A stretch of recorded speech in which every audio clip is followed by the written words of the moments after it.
Good evening, friends. Father Frank Pavone here, National Director of Priests for Life. Blessings to all of you on this Saturday evening. I hope you've been having a great weekend. We're going to have a great time here tonight. As we always do, every night at 9 p.m., we invite all of you to join us as regularly as you can.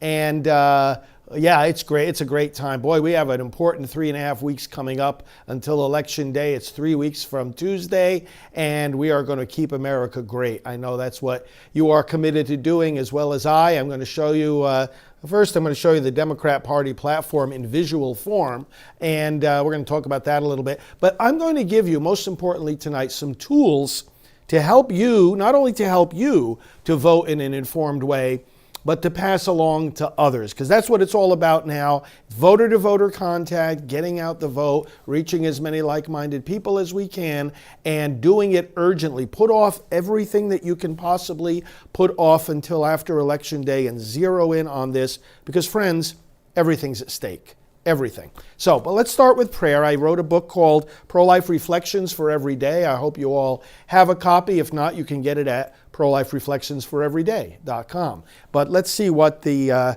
reflection is for today.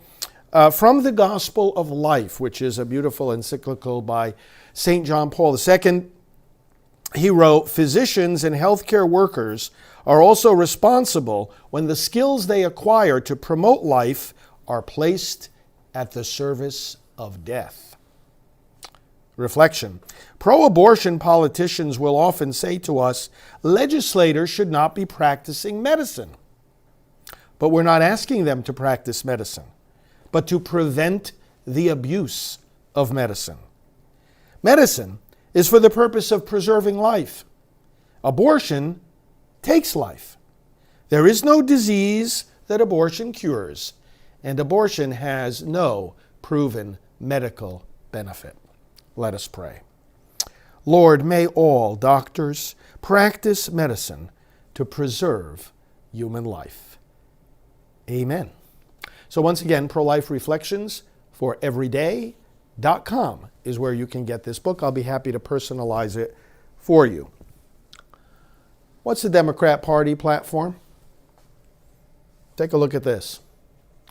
It's disturbing, it's astonishing, it's profoundly immoral.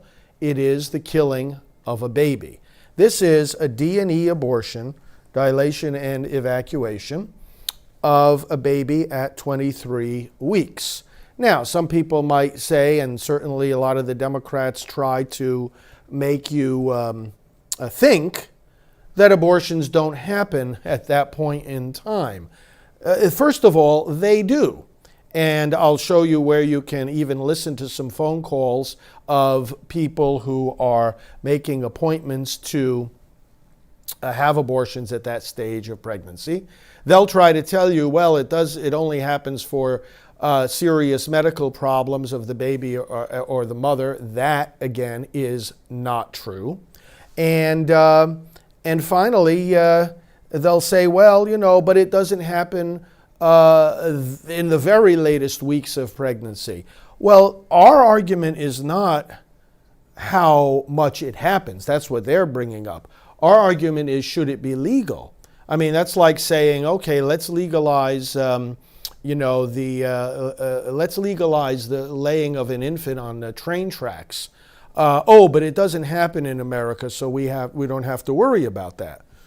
We certainly do have to worry about the moral character of our nation if we're going to permit a wicked action like that. So let's take a look at this. They got a baby in the womb at 23 weeks, and these babies have a very good chance of survival if they were born alive, but that's not even the point either. They are in the womb for a reason, as they need the protection of the womb. And the body parts are grasped with a long tooth clamp. Okay, the abortionist forceps, very sharp teeth, grasps the leg, for instance, and, as you see in this frame here, literally pulls it off. The leg, the other leg, the other arm, pulls them out through the birth canal, piece by piece. This procedure of dismemberment abortion is described in the medical textbooks on abortion. It's described by courts where there's been testimony about it. It's happening in America. It's happening. We have the medical textbooks, court testimony, and in fact the advertisements for abortion to prove it. Then here you see the torso and the intestines and the rest of the body literally just being pulled out piece by piece. By the way, when this procedure is started, this baby is alive. Now, of course, they can do a procedure where they kill the baby with poison into the baby's heart, but that is by no means the way that it is always done. These procedures are in fact done with the baby being alive. And then the final part of the procedure is that a nip is made in the skull, piece of the skull is taken out, the skull collapses, and the skull is removed piece by piece with the brain matter flowing out as well. Now, I put up here the Democrat Party platform. Friends, we have to understand, and we have to help our fellow citizens understand, that as far as Joe Biden is concerned, as far as the Democrat Party is concerned, as far as Kamala Harris is concerned, as far as all the Democrat United States senators that are running for the Senate on the Democrat ticket, okay, with literally one or two exceptions. The Democrat governors, again, one or two exceptions. Democrat state legislators, the whole party, look at the platform of the party, the whole party has been infected with the idea that this is okay. They call it reproductive justice. They want this to continue to be legal, and Joe Biden and the Democrat Party platform says we should get rid of the Hyde Amendment, which is a provision in the law that prevents your taxpayer money and mine that flows into the Medicaid program from going for abortion. They want to get rid of that. In other words, they want our tax money funding this. Look, there are many issues in every election. We all understand that. In fact, we discuss the many different issues here on this program. But just on this issue alone, the Democrats should be disqualified from consideration. President Trump has called upon Congress very clearly, stop this. Congress has to stop it. They're the ones that make the laws. The president has put protections in place by executive action for the consciences of doctors and nurses and medical students that don't want to be involved in this because they're often pressured to be involved. President Trump has put a protection on that because there are laws that protect their conscience and their objection to taking part in this, and the president has stepped in to enforce those laws. In fact, he even created a new office in the federal government to protect the consciences of doctors, nurses, and medical students that don't want to do this kind of thing. But as far as the Democrats are concerned, this is something to be celebrated. This is something that's part of freedom. And I would not dare, do anything to take away a woman's reproductive choice. That's how Biden defends this. This is indefensible. This by itself should disqualify them from consideration for public office. As I always say, if a politician can't respect the life of a little baby, how's he supposed to respect yours? Kamala Harris, when she was the Attorney General in California, and when she was a prosecutor, she took action against David Daleiden, one of our colleagues in the pro-life movement, who as an investigative journalist exposed this kind of activity in the various Planned Parenthoods and other abortion facilities around the country. It had been exposed before as well, but he brought more attention to it, and she, Kamala Harris, instead of punishing the people who were doing this, punished David for exposing this. This is the kind of mentality these people have. Now, if you saw the vice presidential debate the other night, which Vice President Pence, by all consensus, won that debate, he brought this up. If you see that part of the debate, if you go back and watch, he said, you and your party stand for late-term abortion, ripping the baby apart even in the latest stages of pregnancy. We're not making this up. Let me put two things on the board. Abortion Practice is the name of a medical textbook. There are various ones. By Warren Hearn. He's an abortionist in Boulder, Colorado.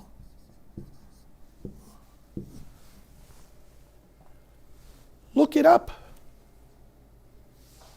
Buy a copy of the book for yourself. You can buy it. It's in public circulation. I have a copy. And read. The words that the medical textbook uses for this, which are very appropriate, are dismember and decapitate.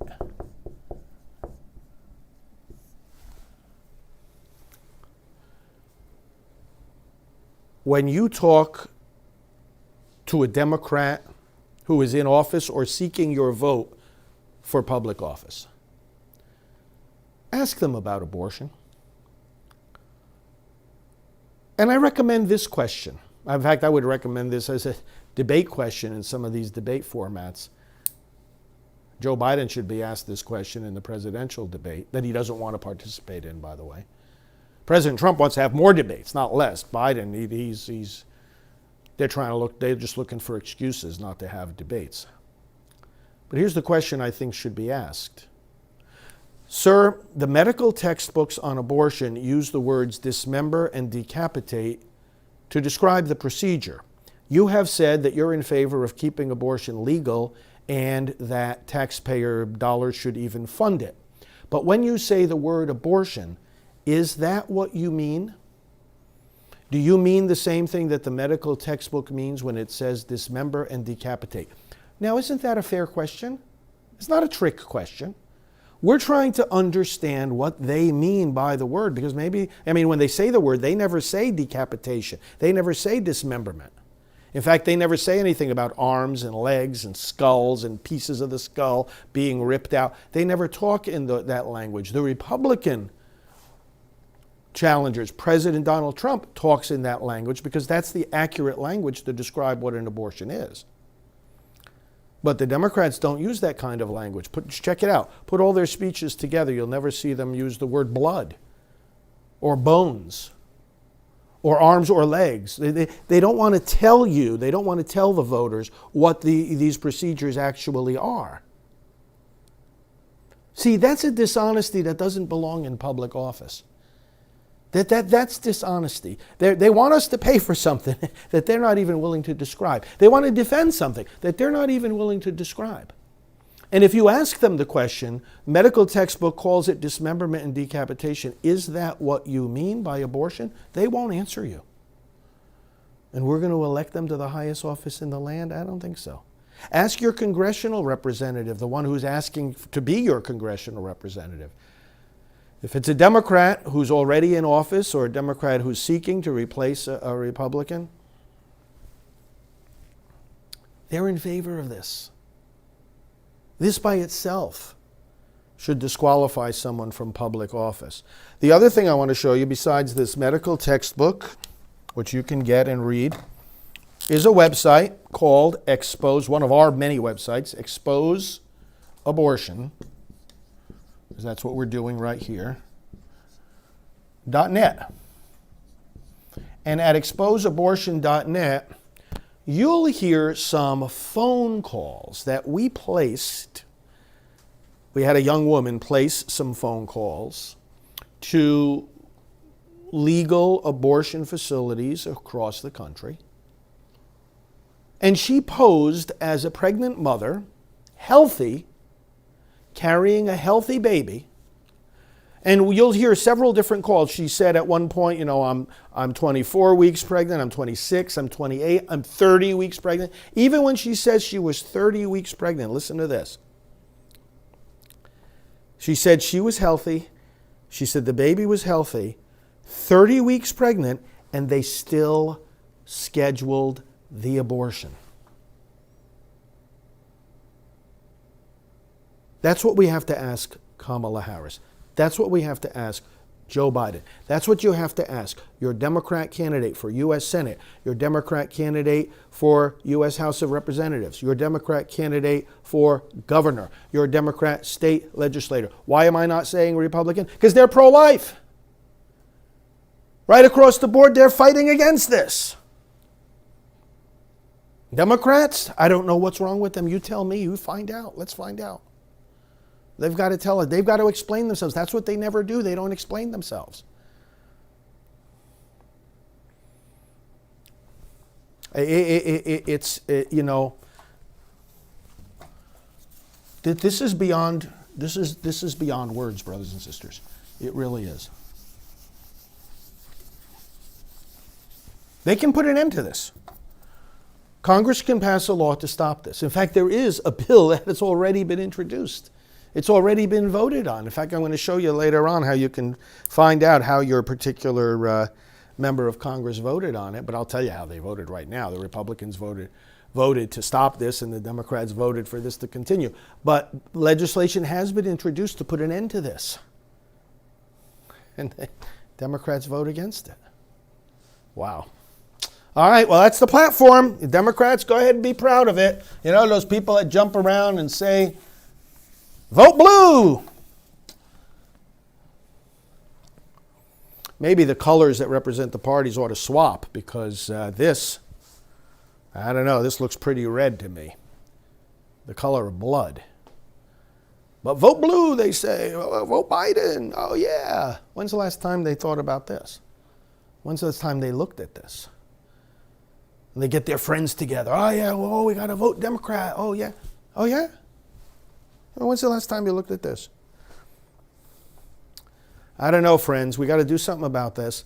And it all comes down to you and me speaking up as strongly as possible. Okay, let's switch over here to the seat. I want to announce some things to you. And then we're going to start showing you some websites here that are going to help you vote in an informed way. Monday, not tomorrow, but Monday, the 12th, Columbus Day, I'm going to be with the president here in Florida. He's going to be about an hour away from here. It's where he was supposed to be on October 2nd, but then, of course, that morning we heard that he had tested positive for the virus. But look at this, just a little bit more than a week later, he is back. And his doctors have cleared him to do this, healthy, safe, to interact in public.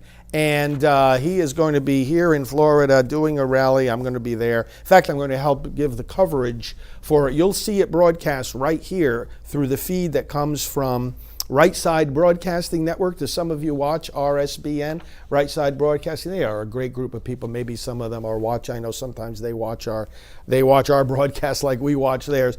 And I'll be joining them as a guest commentator. We'll be talking before and after the president speaks, and we'll be giving you a lot of reflection. Of course, if you watch me here every night, you'll hear me say on Right Side Broadcasting some of the same things that I'm saying now. But that's going to be fun, Monday night.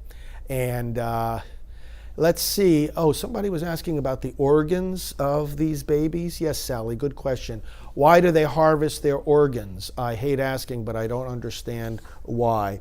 To make money. It's illegal to sell the body parts, but as has been revealed, and I was involved in a project of exposing this together with Life Dynamics back in the late 1990s into 2000. So going back 20 years or more than 20 years, we had we have the order forms. We have order forms for universities that do research. They on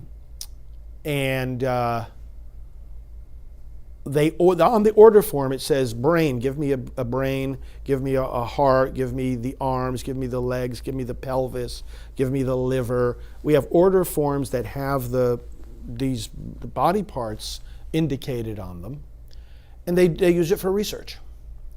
So the abortion facilities will be paid a site fee, as it's called. The collector of the brains and the hearts and the arms and legs will come there to the abortion clinic and collect these things. Technically, the law says you can't sell a heart or a brain, but or other body parts, but they get around that and they make their money anyway. So that's what's going on with that. But going back to the rallies, so there'll be one Monday night in the Sanford Airport here in Florida. And then there's going to be another one on Tuesday night in Johnstown, Pennsylvania. Tuesday night rally. It's going to be on 7 p.m. Eastern Time. We'll be showing that to you as well. And 7 p.m. Eastern Time, but then I'm going to come on after the rally at about I'm going to come on from my usual 9 o'clock because we have to keep talking as well and getting ready for this election and, again, training ourselves to reach more and more voters to get them ready too. And then Wednesday there's going to be another rally, and this one's going to be in Iowa, in Des Moines. Similarly, 7 p.m. Eastern Time. It'll be 6 p.m. for our friends there in Iowa. Look at what's happening. President is getting right back on the campaign trail, just like we said the other day that he would. God bless him. He is fighting for you. He is fighting for us. He is fighting for our faith, the freedom to express our faith, the freedom to live our faith. As I have often said, we wouldn't be here if he wasn't where he is, because he saved us from this so-called HHS mandate, this Obama-Biden regulation that was forcing us, or trying to force us, to include early abortions in our health insurance plans that we offer to our employees. And we said, no, we're not going to do that. Our organization exists to fight abortion. We believe it's immoral for us to cooperate in somebody else getting an abortion. And the Obama administration, Obama-Biden, were saying, oh, you have to do it anyway. Don't worry about your faith. Well, you can't say don't worry about your faith. And this guy, Biden, presents himself as a devout Catholic. It's a disgrace. He wants to reimpose it. We got an exemption from it from President Trump. He settled the matter. We fought it all the way to the Supreme Court. And listen, you've heard about this. It's not just about the Little Sisters of the Poor. And they're the ones that are, this has sort of become like a shorthand to refer to this particular problem by saying, oh, the government was forcing the Little Sisters of the Poor to do this, to include early abortion and contraception in their health insurance plans. Yeah, but they were one of hundreds of other groups and employers and ministries and churches and dioceses, and it wasn't just the Little Sisters of the Poor, because I'm afraid what happens is people hear that and they say, oh, well, isn't that ridiculous? That's silly. But, Little Sisters of the Poor, that's not me. Well, that's right. But this is you. If you're an employer, chances are you're under the obligation of this mandate as well. There were some exemptions, but relatively few. This affected practically every employer in America, including Christians who have deep moral objections to this kind of stuff. I tell you, we have to wake up and see what's going on. And then Biden says, oh, we're going to put it back the way it was. We're going to undo what President Trump did in exempting us, ministries like ours, from having to obey this mandate. Well, we can't obey this mandate. And they're going to, in other words, Biden is saying, all you Catholics out there, and I'm a devout Catholic, he says, all you Catholics out there, I'm going to force you to violate your faith. Yeah, but you see, he's saying that it's his faith too, so how can he say that? See, this to me doesn't make sense. If any of you out there, and every once in a while, because they have nothing better to do, some of the Biden supporters come on here because, he's not doing all these rallies and these broadcasts and whatnot. He's still in his basement. But So every once in a while, the Biden supporters will come on here. But I've never heard them answer this question. I mean, how can the man be, he's not credible. How can he claim to be a devout Catholic and turn around in the same breath and say to Catholics, I'm going to force you to violate your faith, the faith you fought all the way to the Supreme Court to defend your right to live, but I'm going to try to force you again. We've been through this already. See, this is the incredible thing. It would be bad enough if he said he was going to do that. But we've been through this since 2012. All these cases, including ours. Ours was the second case to get up to the Supreme Court. We went through the whole court system.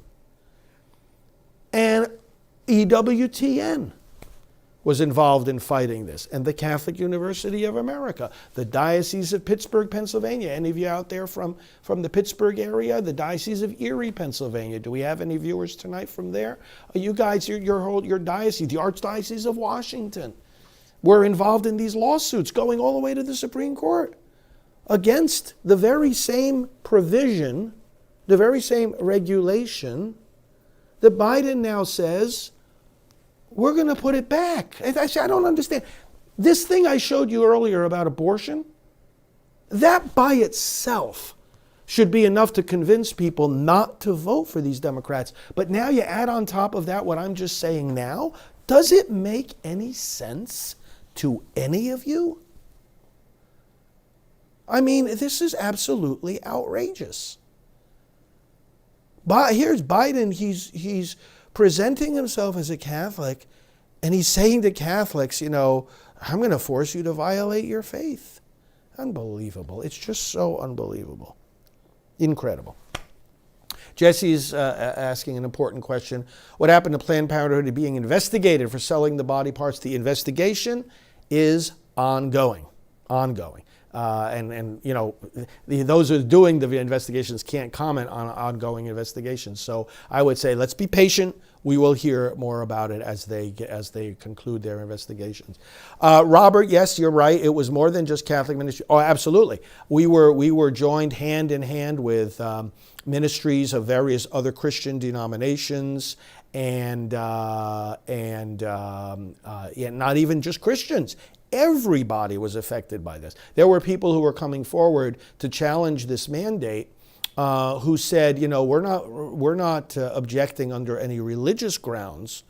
We just have moral objections, from human reason, and that abortion is wrong. And so, and they were part of it. They were part of it as well. So yes, again, the mandate covered practically every employer in America. So. Wow. Mary, thanks for that suggestion, encouraging people to share this broadcast to at least 3 pages, groups, or friends. My friends, we rely on you to reach people that we can't reach by ourselves. And that's how we're going to win this election. Together, we have a grassroots movement. This is not just a campaign that our president is running. It's a movement. And he has said that many times. And you're part of this movement. It's a movement. And the more we can... you'll all help each other spread this to others, the better. Walter is asking a good question. Can your medical drawings be shown in a TV commercial, or will liberal media prevent the showing of it? They will usually prevent. They will usually not want to show this, even if we offer them the requisite money.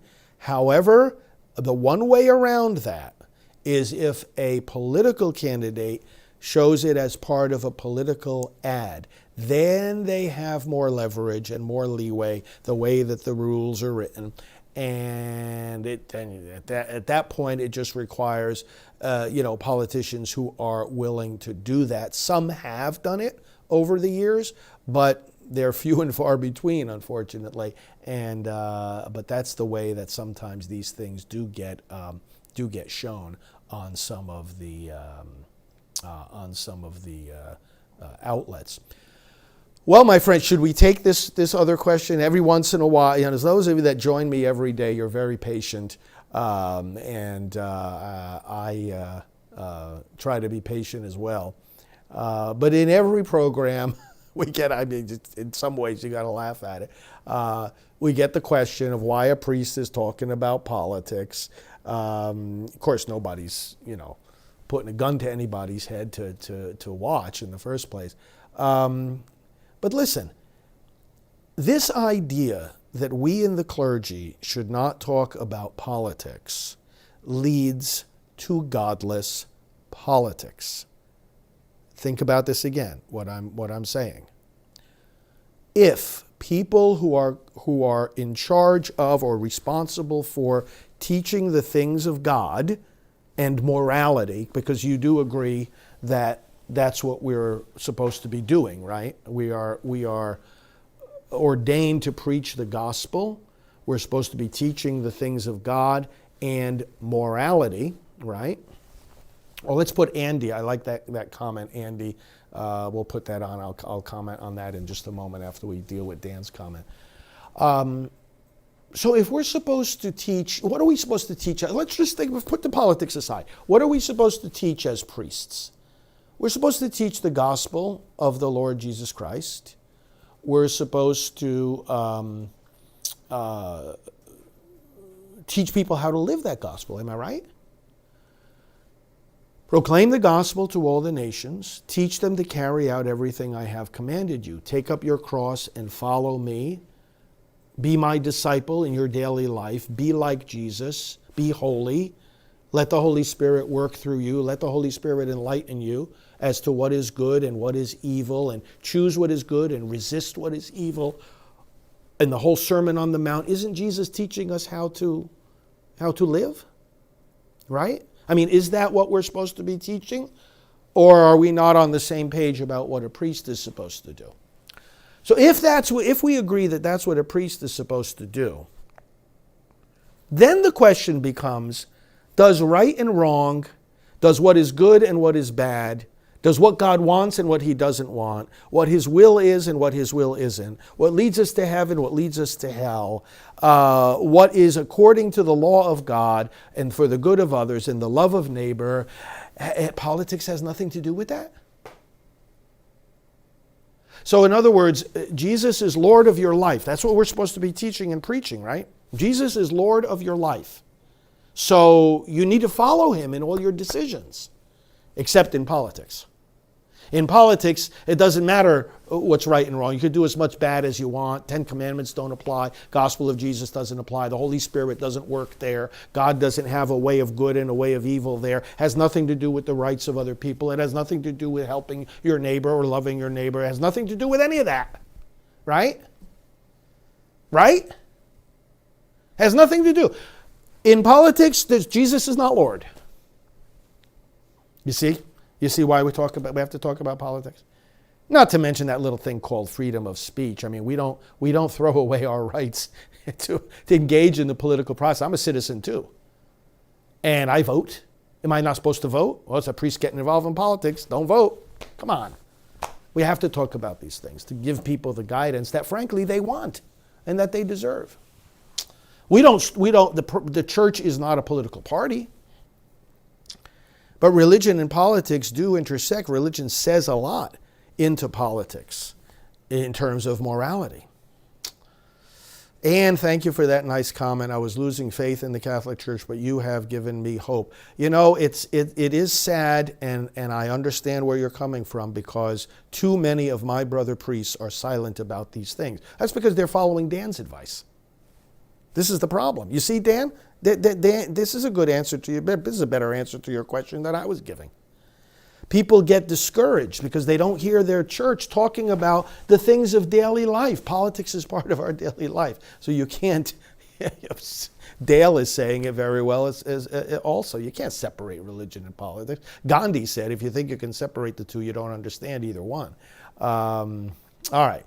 So, Andy the Piper. I am so tired of the empty argument by Catholic Dems who say we cannot vote on a single issue.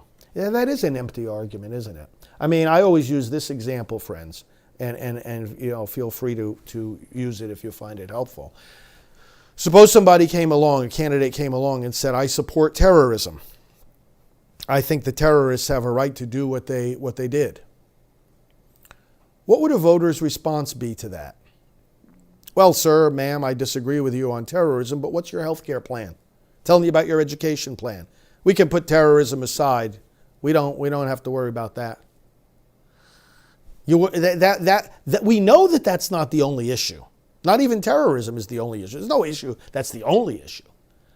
But there are certain issues which are disqualifying issues. In other words, if a candidate came forward and said, I support terrorism, I support slavery, I support taking the right to vote away from women.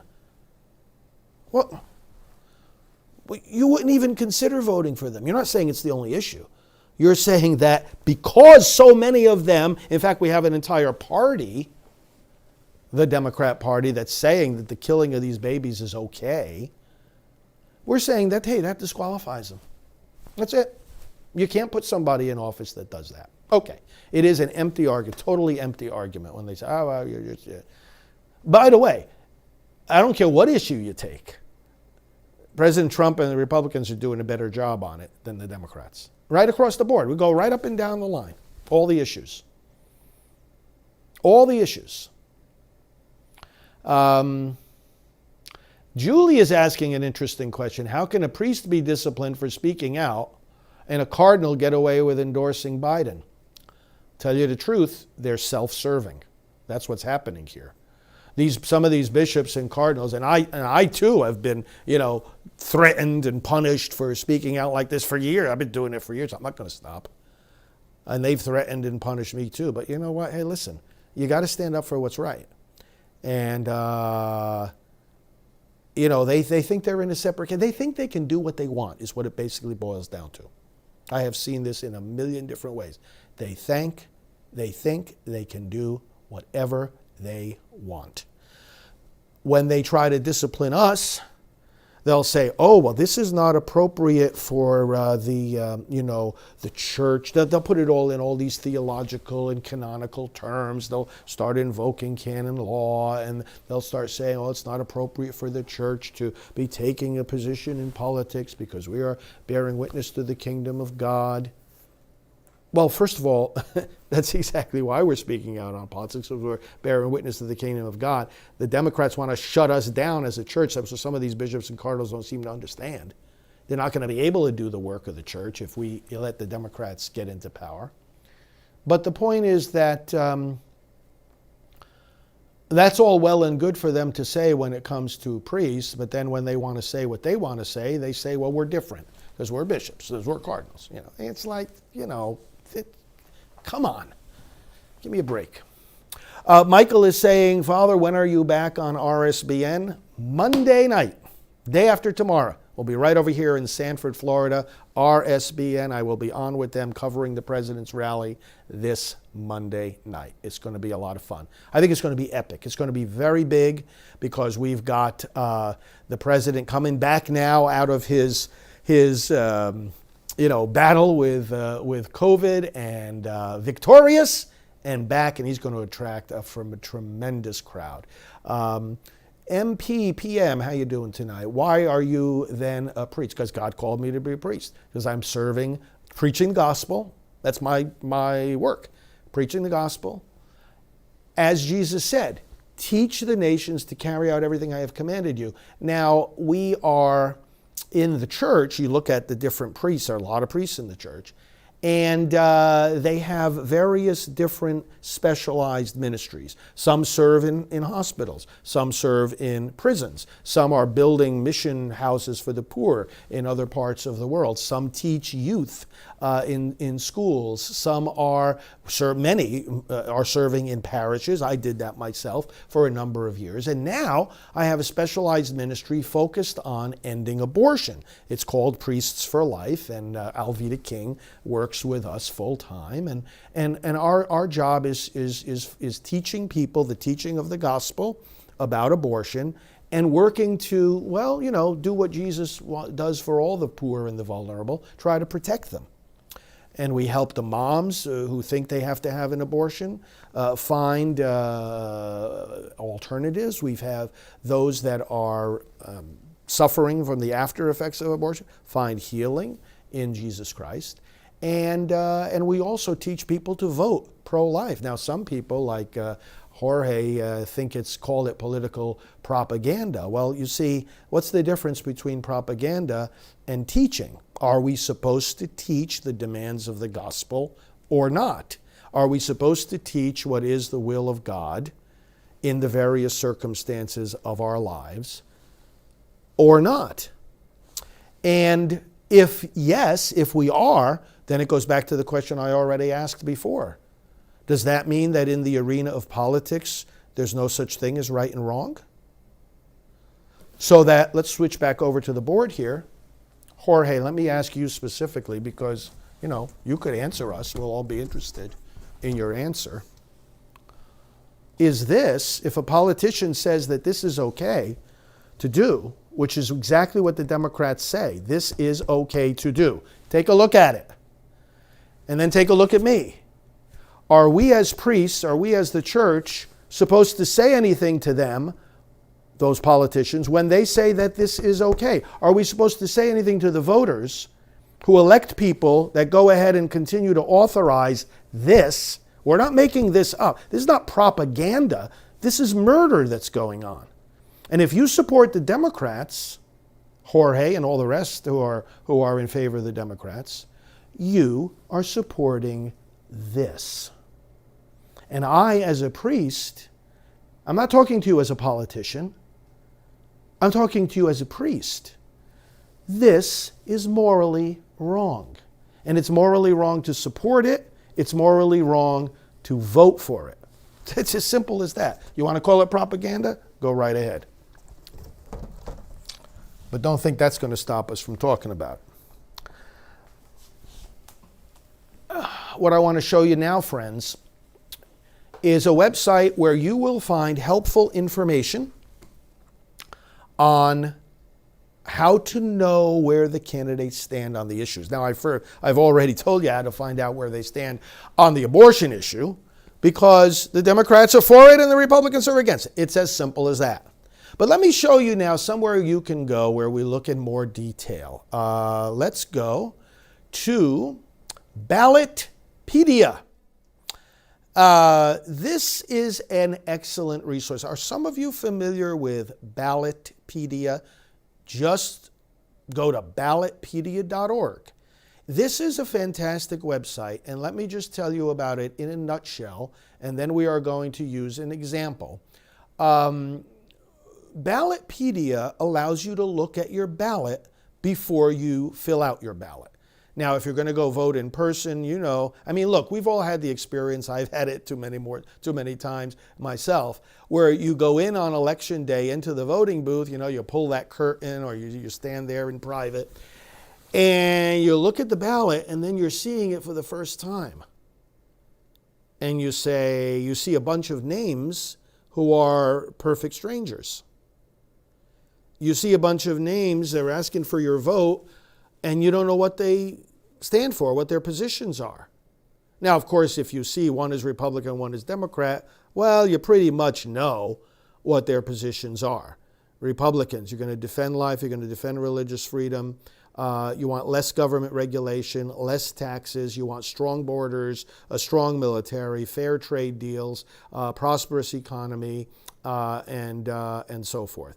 Democrat, you want open borders, you want socialism, you're not supportive of the police, you want to kill more babies, you want to suppress religious freedom, and that's your Democrat platform. You want to raise taxes, destroy the economy. After all, what do we need an economy for?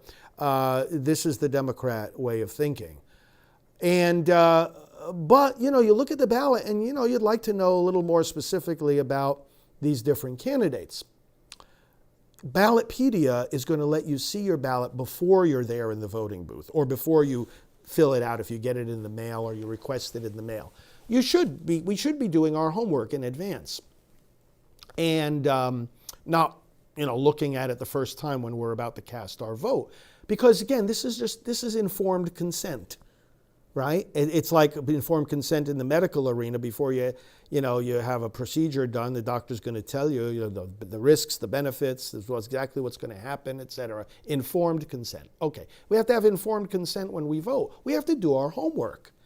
And it's not necessarily that it takes a whole lot of time, but, is it asking too much for us to set aside a half hour or an hour of our time anywhere between now and Election Day to look at our ballot? That's what Ballotpedia lets us do. And you know what happens? Again, we've all experienced it. You go into the voting booth, you look at the ballot, and it's not just the names of, Trump and Biden or whoever's running for Congress or any other positions, but you also end up seeing on there various ballot initiatives. Should the state of Florida implement this amendment to do this, that, or the other thing? And if you're reading it at that moment for the very first time, and it's these long run-on sentences that take up a whole page of text, how can you adequately decide what the best thing is for you, for your family, for your children, for your community, for your state? On this particular issue, there's a reason it's there on the ballot. It's a question that the government needs the input of the citizens on this particular question. So, this is something that we owe it to ourselves, we owe it to our families, we owe it to our communities to look at these things in advance. Learn what they are so that when we go to fill that ballot out, we know what we're saying yes to, we know what we're saying no to. Ballotpedia, ballotpedia.org, and you see the page here. Look up, when you go there, it says look up your ballot. Here's what they ask you to do. Now let's look at the page here in front of us. It asks for your address, city, and state. So I filled in an address. You see it there, and Titusville, Florida, which is where I live. That's not my address, but it's an address here in Titusville. And then you click the orange button that says View My Ballot. Let's click it and see what happens. Okay, so now another page comes up, and right now there's only one election showing. But if we were to have done this a few months ago, before the primary, it would have shown us what was going to be on the ballot on primary election day, and then what was going to be on the ballot on the general election day. Now the only thing we have in front of us is the general election day. So now you would click then on how to vote in Florida. Okay, now they're not telling you how to vote, they're telling you what's on the ballot so you can make your choice. So let's click that. And then let's go down. Okay, so it gives you some basic guidance. And then it says continue to my ballot. So let's continue to the ballot. And let's see. Okay, now we're talking. Okay, so now when I go into that voting booth, or if I ask for my ballot by mail, look at the different ballot measures. Ballot measures for Florida: Amendment 4, Amendment 1, Amendment 3, Amendment 2, Amendment 5, Amendment 6. There are 6 amendments there that the state is asking me as a citizen, as a resident, yes or no. Well, I have to study what those things are. I don't know what those things are. Now, what if I want to learn more about it from Ballotpedia? Before I have to say yes or no, let's take the first one there, Florida Amendment 4, I'm going to click on it. I want to learn what it is before I have to say yes or no to it. And so Ballotpedia now, it's giving you a page that explains Amendment 4. And if any of your states, by the way, brothers and sisters, have a ballot initiative, this is the tool for you to use to find out what it says. Let's do our homework in advance. Look at it. It explains what would Amendment 4 change. It goes down. It asks various questions. Who is behind the campaigns? Let's keep going down. It answers all these questions. This is really great. Okay, so let's hit the back. Let's go out of this page and back to the previous one. And it shows you the information then on all the ballot measures. Now, your state might not have a ballot measure here in election 2020. Ballotpedia will tell you whether it does or not. Then we go into the candidates. So now this is surprising, isn't it? President of the United States, you don't just see Trump and Biden there. There's a whole bunch of others. So, I mean, these obviously are way, way lesser known people, but, the fact of the matter is in every presidential election, you got multiple people from multiple different parties. They're all much smaller than the Republican or Democrat Party. But there they are. There's a lot of different choices. Let's go down further. Now, there's no U.S. Senate race this time around in Florida. So let's go all the way down to Congress. The House, there is, of course, in every place where you are in the United States, is going to be a House race, and ours is District 8. Now, hold on. Let's go to Congress where it says the House race. Go up a little bit. U.S. House, Florida. So Bill Posey is our current representative here in this part of Florida. He is pro-life. He's Republican. And then you see the Democrat opponent there. You see then other names that are going to be on the ballot. So this gives you an opportunity then to learn about who these people are. In fact, let's see if there's an arrow there. Let's see if it's going to give us information about Bill Posey. If we click on that arrow, and you see this is a great way then to inform yourselves about. Oh, look, there indeed, it gives you lots of information about him. His biography, let's scroll down, see what it says. Committees that he served on, keep going down. All the history, keep going all the way down. Key votes. How did he vote on various issues, okay? And this is very helpful for you to decide if you want to vote for this person or not.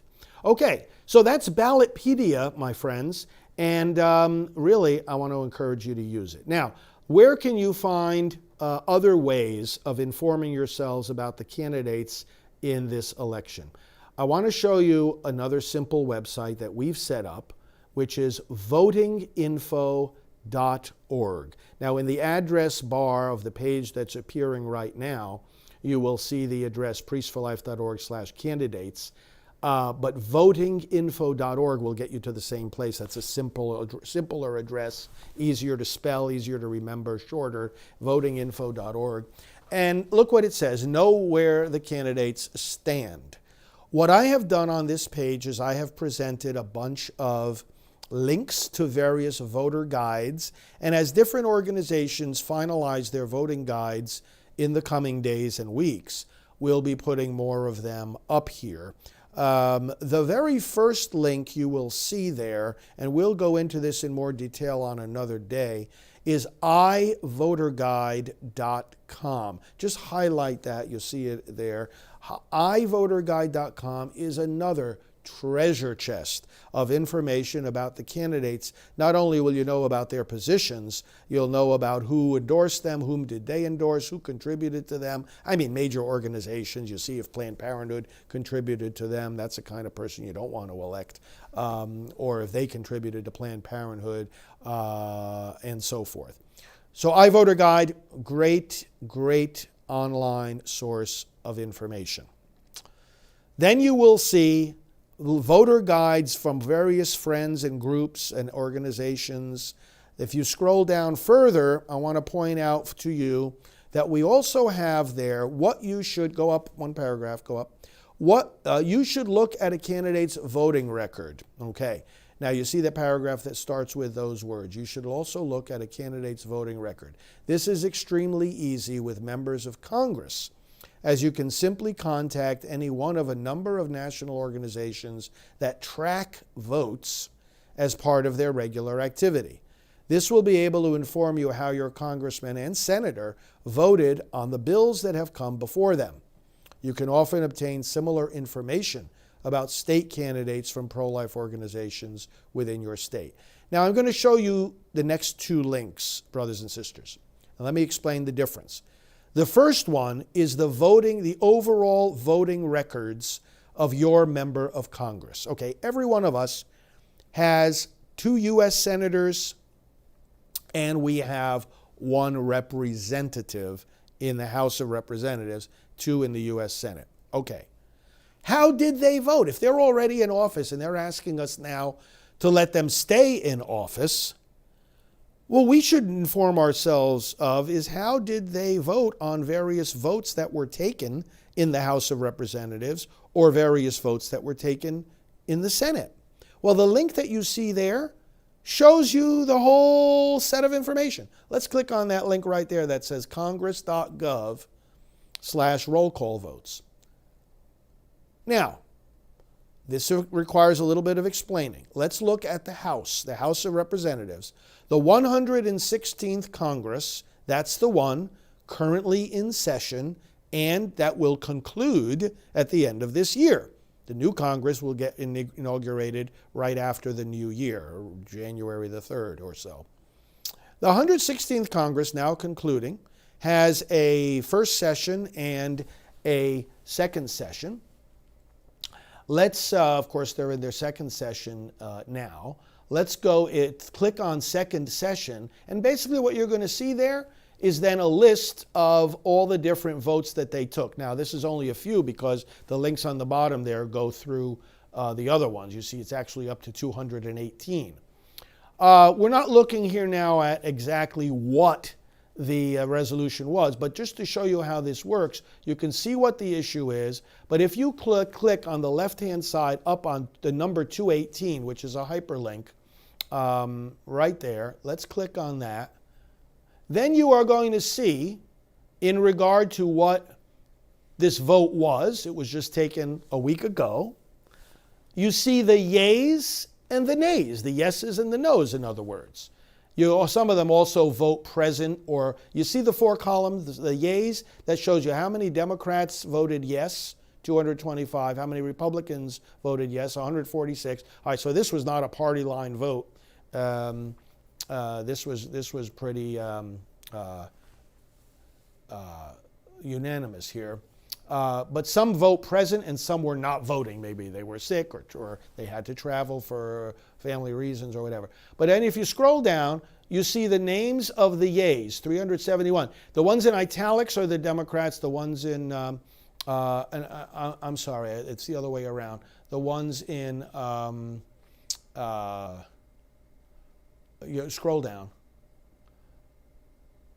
Keep going. Okay, let's see. All right, so you got, so this one had a lot of yes votes, and they're distinguished there by party. The italics being the Republicans, and the ones in straight case are the Democrats. Nays, 18 voted no, and you see the names there, so you can tell who your you can tell how your member of Congress voted. That's the point here. Okay, so let's go back. And let's go to the second link. So you could look up any bill that was, you see all the bills that were voted on, how your particular representative voted. You could do the same for the Senate.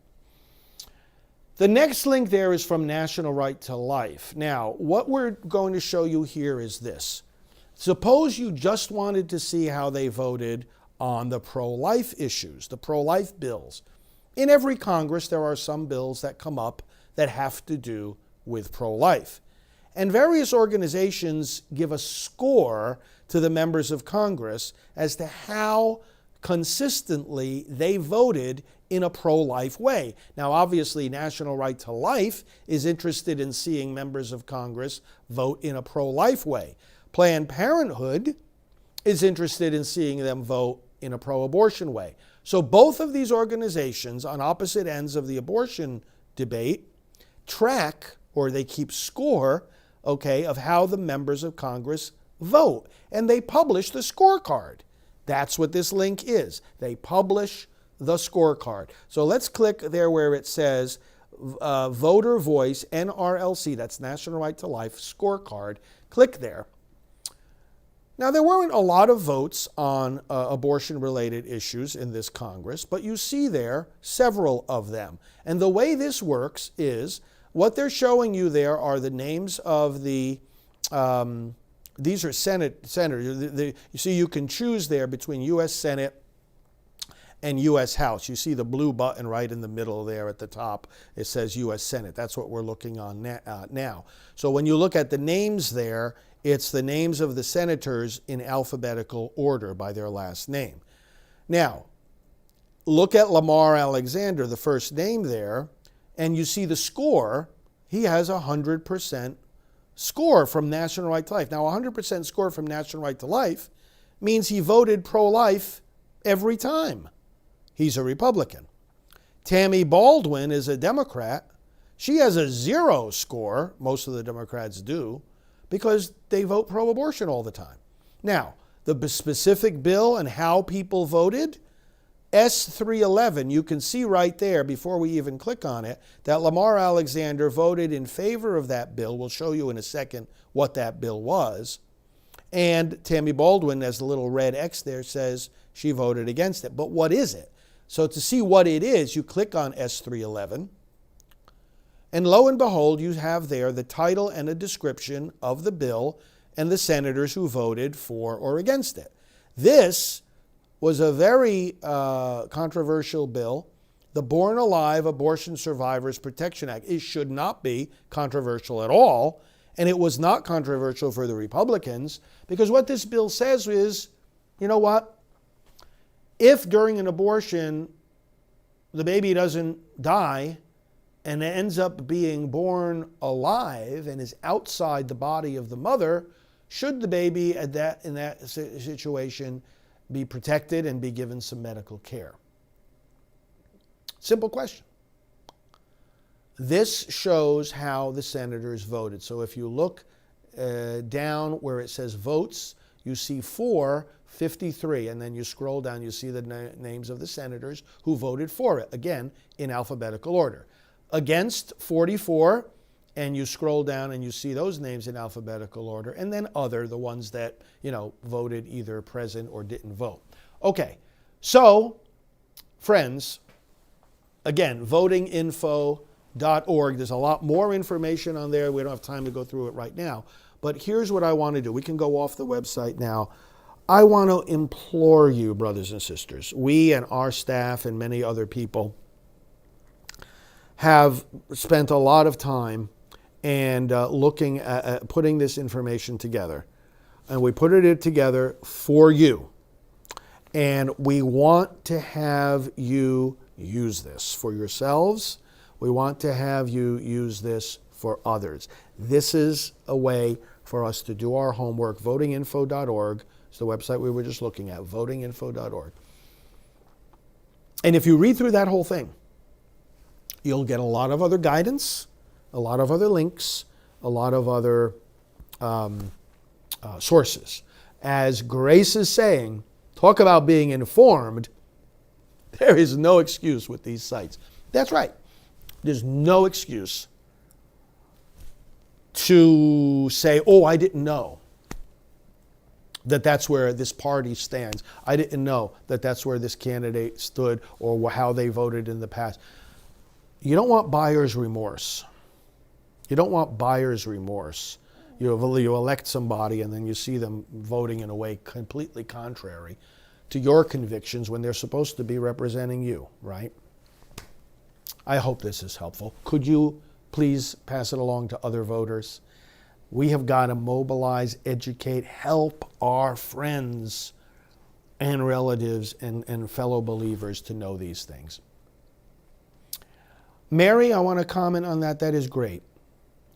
As you say, I think priests should say vote pro-life in their homilies. They should. They should. That's the moral guidance that they should be giving to their people. A couple of other questions, and then I'll give you a blessing and say goodnight. Anna May is saying, Father Frank, do they teach about abortion in Catholic schools or in the religious teaching for children? Well, it all depends. Some religious education programs do not. Even though it's a core teaching of the church, some do not, others do. It's a mixed bag. It's supposed to be there.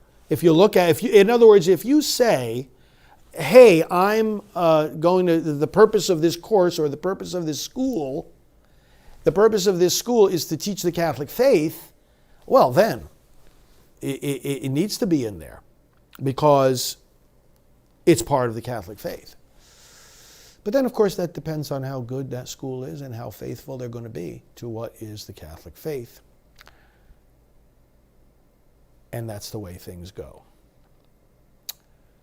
Jerry is saying, why does the Catholic Church stand up for life? why does or why doesn't, I think you're trying to say why doesn't, stand up. We have to fight. We need more of the fighting spirit of President Trump, to tell you the truth. He was on a conference call with some bishops, and they were talking about Catholic education, actually. And he said to them at one point, he says, you guys have to fight harder for what you believe. He teaches us how to fight. He says that to us priests too. He says, we want to hear what you have to say. We don't want you to feel intimidated or muzzled by the government and so forth. We are proud to stand with the president. Again, every once in a while, you'll see you have people saying to you, we have people saying to us on the comments here, oh, well, shame on you for supporting the president. He lies. No, those who criticize him lie. Look at the lies that were told the other night in that vice presidential debate by, in fact, I have a, go to prolifevote.com. That's our overall voting website. And you'll see I put a document up there in the section that says, what's the latest? 24 different lies that Kamala Harris told during the presidential debate. See, the president is the opposite. He urges honesty. Look what he's doing with, are you familiar with somebody was saying before, oh, well, he lies. Really? Price transparency. Tell me what that was all about. The president instituted price transparency. Now, it's going to kick in January. So, Biden, if he were to get elected, he would claim credit for that. Oh, you see, I got in office and all of a sudden, you know better about your prices. There's no surprise about your prices. Listen, the fact of the matter is that the president urges transparency with the health insurance industry, the medical profession. He's against surprise medical billing, lies that we may be told, or just lack of information that we have a right to have in advance of agreeing to pay for a certain service. He's for transparency. How about VA accountability? How about the 9,000 people that were working in the VA and they weren't doing an honest job? Obama and Biden, did they get them out of there? No, they didn't. Who got them out of there? 9,000 of them. President Trump got them out of there. VA accountability. And that is something now that has brought the VA up to a 91% approval rating. How about the media? You want to talk about lies? See, this is what makes me laugh about those who very, very deceptively say, they lie themselves when they say the president lies. The media lies. They're fake news. They lie over and over and over again. This is the president. You tell me what other president has spoken out against the lying media like this one has. Which other president has spoken out against the lying media like this one has? We've never seen anything like it. Never seen anything like it. So, this is a man who stands up for truth. He stands up for fairness. He stands up for fairness. Trade deals that put the United States at a disadvantage, he says, no way, we're not going to get involved in that. He pulls out of the trade deals that get the America at a disadvantage, take our jobs, take our companies, take our factories. Biden was great on this. Oh, this is, I'm looking for a list of his accomplishments. President Trump's accomplishments. You look at promiseskept.com and you got plenty of them there. Biden's list should be 10 times longer. Should be, because he was in office 10 times longer.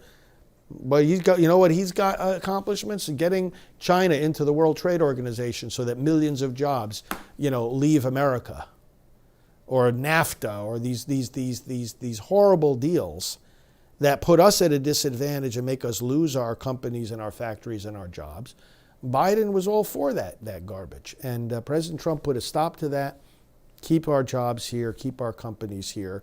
And it doesn't mean we don't collaborate with and cooperate with other nations. We do. Look at the USMCA that the president successfully negotiated with Canada and Mexico that replaced NAFTA. Much better, much fairer to us. Look at the trade negotiations he did with China. Somebody was talking about Obama being the best. Boy, have you got a tough case to make. He was one of the worst.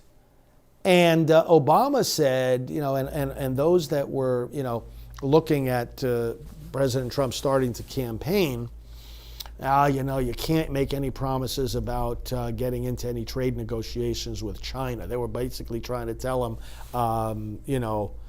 this can't be done. Well, guess what, friends? He did it. And China, instead of stealing tens of billions of dollars from us like they were doing before, is now paying us tens of billions of dollars. Any of you opponents of President Trump that think that that's a bad idea, well, you know what? Let me tell you something. And so I'll finish with this thought, and then I'll give you a blessing. Let me tell you something, brothers and sisters. Those that oppose the president, you have got to learn how to argue these points because you are really bad at it. All you can do is stand there and say, oh, he lies. Oh, he did this bad thing 20 or 30 years ago. Oh, he's this. Oh, he's that. I never hear you folks talking about policy. Those of you that are opponents of the president, I never hear you talking about policy. Look at Ismael Martinez. He was the best. Enough said. Enough said. No, not enough said. That's the point. That's what political discourse is all about. It's not enough to, we don't say, oh, President Trump is the best. We don't say enough said. You know what we say? President Trump is the best. Because he got us out of NAFTA and he did the USMCA. Because he stopped tens of billions of dollars being stolen by China. And now he's got them paying us. He's the best. Because before he came along, NATO, now you see what was going on with NATO? They were relying on, they're supposed to come together to all cooperate for the mutual security of all these nations. And meanwhile, the United States was basically footing the bill. And these other countries paying a mere fraction of the overall cost for countries helping each other to defend one another. And President Trump goes in there and he says, hey, listen, guys, it's time for everybody to pay their fair share. And they started doing it. So no, it's not enough to just sit back and say, my candidate is the best, enough said. No, not enough said. You got to defend what you're saying. And we can go on and on. Again, go to promiseskept.com and look at the accomplishments of this extraordinary president. Extraordinary. How many peace accords did Biden in his 47 years in federal office manage to pull off? President Trump has never held political office. He comes in and all of a sudden we got a peace accord with Israel and Bahrain and the United Arab Emirates that nothing like this has happened in a quarter of a century. Now, come on, folks. We got to get beyond, he lies, or he says things that are not nice. Are we going to really argue on that shallow level? On that shallow level? This one was the best, that one was the best. You can't say, they're the best. You got to be able to back this up. And those who are in favor of Biden, honest to God, I haven't heard a single reason that any of these people give for voting for him. All they do is it's negative against Trump, negative against Trump. Give us a reason for voting for your guy. Okay, friends, thank you for being with me. You're a great encouragement to me. We're going to get this job done. Inform the voters. Show them how they can find out about the candidates. Let's get this job done. May the Lord bless each of you. May He protect you, bless your families, answer all your prayers, make you strong defenders of life and of America. And may He bless you, the Father, the Son, and the Holy Spirit. Amen. If we want to join me for Mass in the morning, it'll be at 10 a.m. Eastern Time, right here on our channels. Not on Alvida's channel, but on our other channels. Go to endabortion.tv and you'll see the different channels. God bless you all. We'll talk to you soon. Hello, I'm Evangelist Alveda King. Day by day, my work with Priest for Life and Father Frank Pavone provides me with many opportunities to speak up for the unborn, whether on television and radio or in conferences with pastors or with government leaders.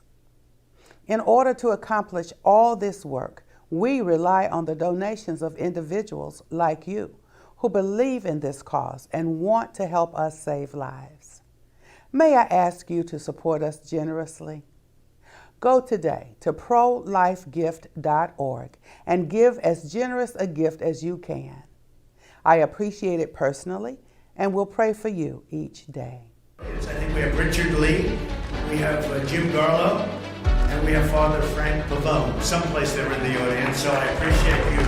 I appreciate you being